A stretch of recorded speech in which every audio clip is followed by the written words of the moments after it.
Okay, so let's look at today's epistatus pathway. So we have a normal ear that can lead to a pointy ear, and that can lead to a larger ear.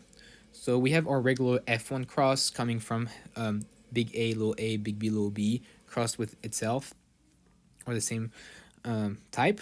So that can lead to 9 big A, big B, 3 big A, little b, 3 little a, big B, and 1 a, little b. So what happens if when we have big A, big B?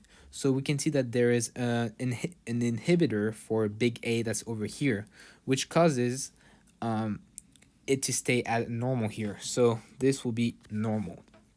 And then the second one, big A, little b, same thing. There's the inhibitor that blocks the big A, so we'll also be normal eared.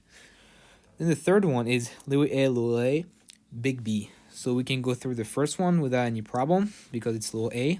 And then we have a big B, which means we can also go through the second one. So that will lead to a larger ear. And the fourth one, we have little a that can go through the first one. And then we have an inhibitor at the second enzyme, which will cause it to have pointy ear.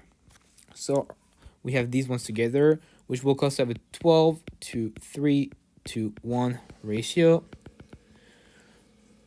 This ratio is single dominant. So our second epistasis pathway is made using a different cross. Is the cross between big A, little B, and little a, big B, little b. So that causes us to have 4 of each, as we can see in this Punnett square.